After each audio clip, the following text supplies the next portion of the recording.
ada orang Indonesia teliti ya khasiat propolis untuk pengobatan dengue ya. Dengue-nya yang sudah hemoragik ya, yang sudah menyebabkan perdarahan ya. Dan ternyata efeknya ini juga bagus ya. Nah, jadi dikatakan di sini kesimpulan mereka adalah jadi dibilang poten ya. Poten itu berpotensi dia untuk dijadikan sebagai atau diterapkan di dalam pengobatan demam berdarah ya. Ini dari Indonesia Bapak-bapak ya, Bapak Ibu, teman-teman, penelitiannya dari Indonesia dan sudah sampai ke tingkat klinis ya, ke tingkat manusia. Bukan cuma studi pendahuluan in vitro, in vivo, bukan ya. Ini sudah klinis ya, sudah terbukti. Nah, jadi ini ada satu alternatif lagi kita untuk ikhtiar. Nauzubillah min dzalik ya, kita selalu berharap ya, kita berharap supaya selalu sehat. Tapi seandainya kita menghadapi gejala seperti ini, ya mudah-mudahan ini bisa jadi salah satu alternatif untuk ikhtiar kita ya, Bapak Ibu teman-teman. Oke, kemudian selanjutnya, nah tadi saya sempat menyampaikan bahwa lebah itu ya menggunakan propolis itu untuk melapisi sarangnya supaya telur-telur di sarangnya itu enggak dihinggapi oleh bakteri ya atau jamur ya. Nah, oleh karena itu, ya dari sini kita bisa ambil pelajaran bahwa propolis itu punya khasiat antibakteri dan anti jamur. Nah, dari sini turunannya pemakaian untuk keperluan sehari-hari ini banyak ya Bapak Ibu ya. Bisa kita pakai untuk pengawet makanan dan minuman ya insya Allah. Karena yang bikin makanan minuman itu busuk kan bakteri ya. Jadi minuman instan ya yang di botol ya yang kita lihat di minimarket misalnya ya, itu bisa diawetkan dengan menambahkan propolis ke dalamnya ya. Kemudian kalau kita merasa mulut kita itu agak rasanya kurang seger gitu ya, kita bisa pakai semprotan ya, penyemprot itu yang bahannya dari propolis ya. Dan ini ada satu contoh yang saya tampilkan di sini ya. Khasiat propolis ya bismillah sebagai anti jerawat ya. Ini ada sebuah penelitian yang dilaporkan melalui jurnal ya dari Mesir tahun 2015. Ada mbak-mbak ini ya. Nah, ini pipinya jerawatan ya. Selama 8 minggu dia ngolesin pipinya dengan propolis ya, alhamdulillah jerawatnya hilang ya. Jadi saya pengen bilang begini ya Bapak Ibu, teman-teman, orang sekarang tuh berlomba-lomba mencari bahan kosmetik anti jerawat ya, generasi baru yang bisa mengobati jerawat dengan tuntas ya. Dan sudah banyak bahan yang dipakai ya macam-macam.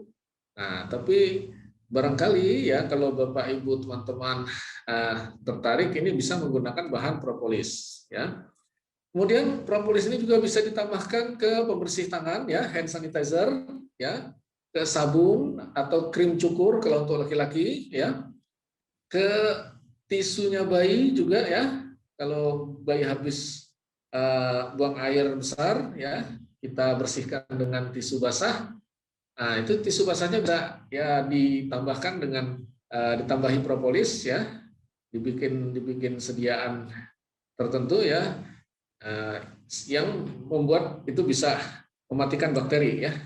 Kemudian juga ya untuk pembersih khusus wanita ya. Ini kalau ini saya ngomongnya agak malu ya masalah ini. Nah, tapi saya bisa tampilkan di slide berikutnya. Lagi-lagi ini ada sebuah penelitian dari Indonesia sendiri ya. Ini kita bukan ngomong penelitian dari Yunani atau dari Arab ya. Ini penelitian dari Indonesia masih seger tahun 2020 ya Bapak Ibu. Ini yang meneliti, nah ini yang saya bilang tadi ada Prof. Muhammad Sahlan dari Departemen Teknik Kimia ya, Fakultas Teknik UI ya. Nah, beliau ini meneliti bahwa propolis itu bisa digunakan untuk terapi penyakit keputihan ya, vaginal candidiasis ya, penyakit keputihan. Dan apa namanya, cukup efektif ya bahan ini.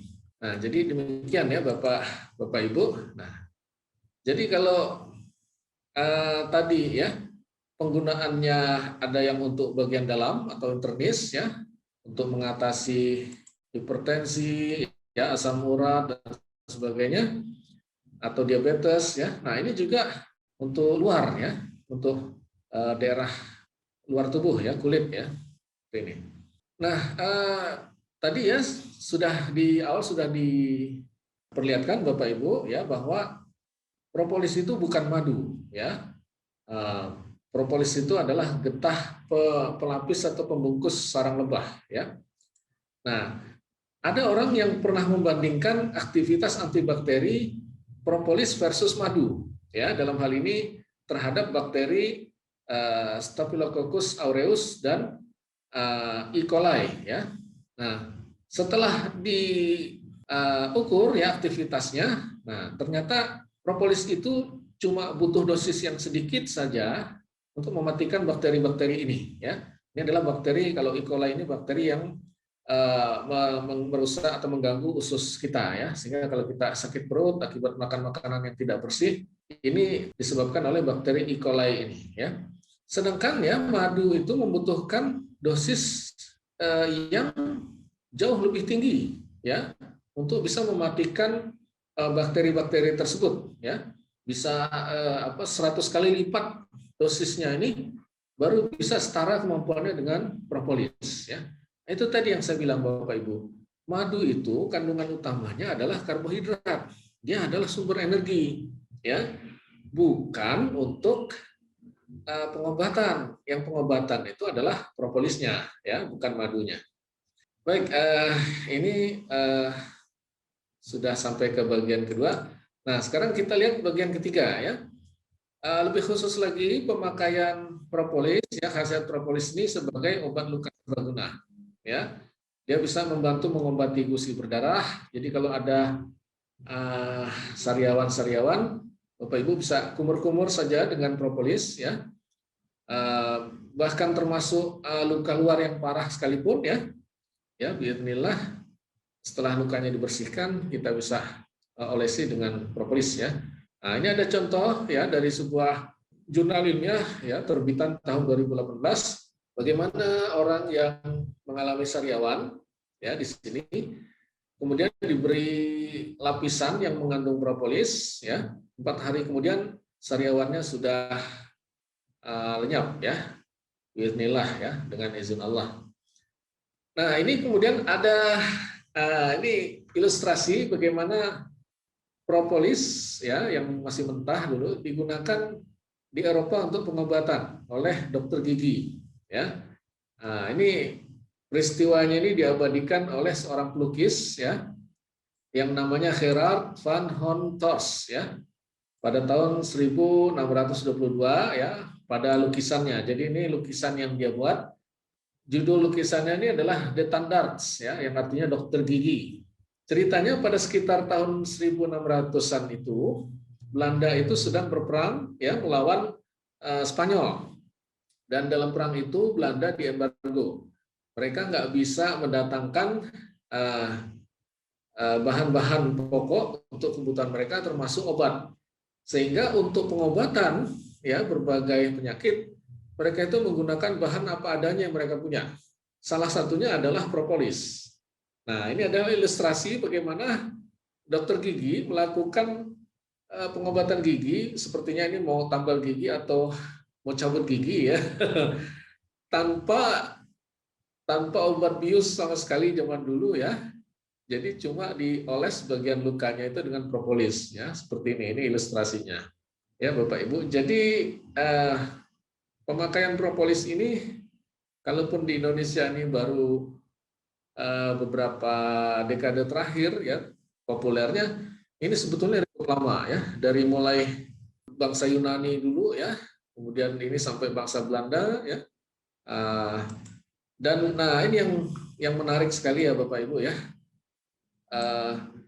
Pada sekitar tahun 1967 ya, ada seorang dokter di